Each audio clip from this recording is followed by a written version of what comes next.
Hello, today we're going to talk about home security, securing your castle. It's been raining like crazy outside, so I'm doing this from inside. But I worked in the fire service for over a decade, almost two. And then I also worked at the police and fire academy. So I worked with many chiefs and even on fire chiefs and even on the police side, even the state and federal level. So I know from their tips and tricks how to secure home.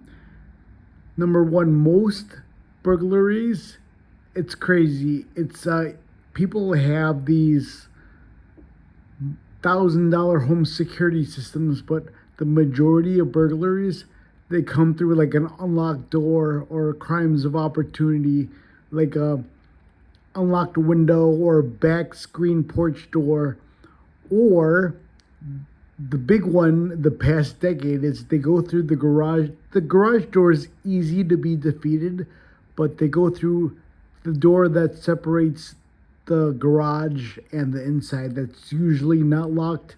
Even to our house before I knew about this.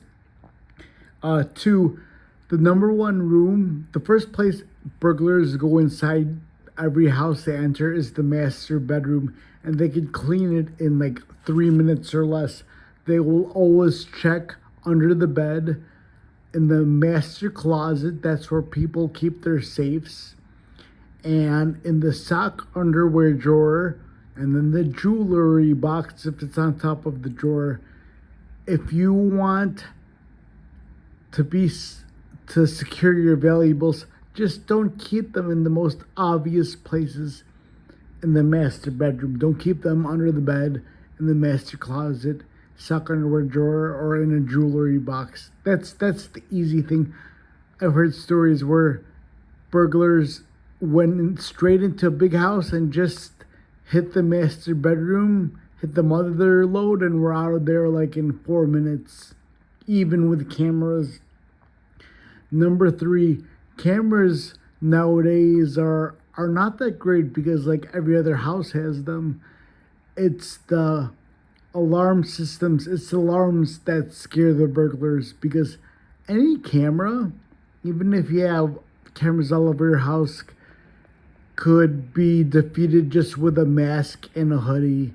So it's the alarms that scare the burglars, but a camera is better than nothing.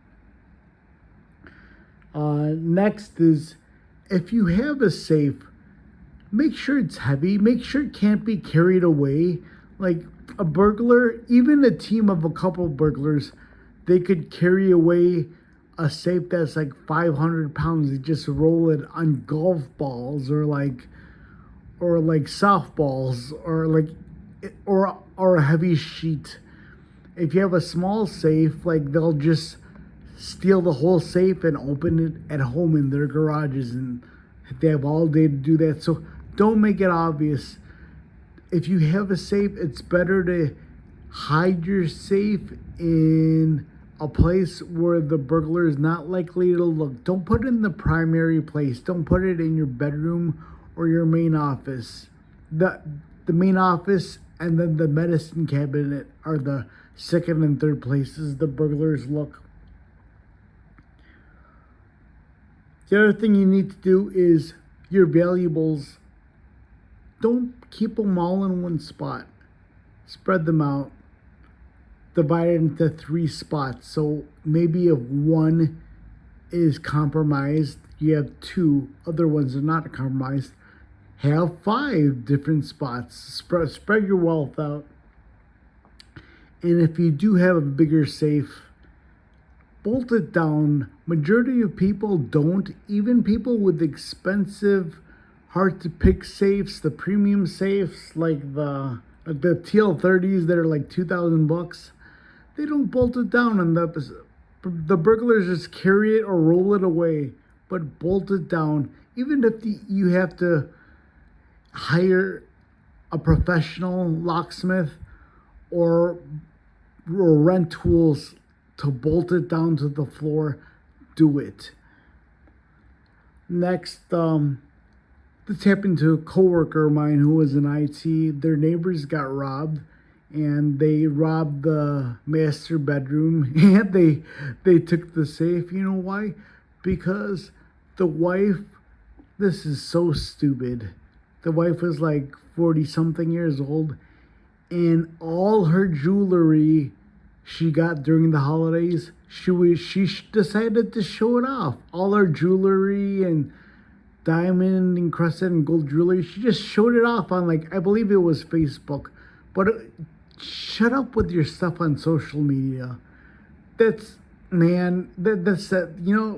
Even my coworkers, like, they were asking for it. They were scoping the house, and they burglarized it when they were on vacation, and it was just, man, that's just the dumbest thing you could do. The last thing you could do is, well, don't buy expensive stuff, or, like, you don't need expensive things. Oh, there's a squirrel right here. But if the least thing you could do, at least have, if you refuse to, like, take a lot of steps, say you think I'm being too anal retentive, have a decoy stash. Like, maybe just keep like $300 in your master bedroom, like on top of a drawer, or under the bed, or under the mattress, or inside the sucker underwear drawer. Or have like a box of, like, put fake jewelry in your jewelry box that look real. But that's how to do it. You gotta keep your house safe. And, like, yeah, you could buy the most expensive burglar alarm and hire the dogs and everything, but if you're really, like, lackadaisical and, like, really empathetic, like, I mean, it's just better to be very proactive. And at least my house, like, at least I make it hard enough that the neighbors look much easier to rob with their, like, Mercedes Benz or their BMWs in their driveway. And I just keep my house really blue collar, keep it simple, stupid, and practical. And you just still want to make it easy for crimes of opportunity, but make your neighbor's house be more easier to burglarize, as mean as this sounds, than your own. Thank you for being here. Have a great day, and you be very safe. Bless you.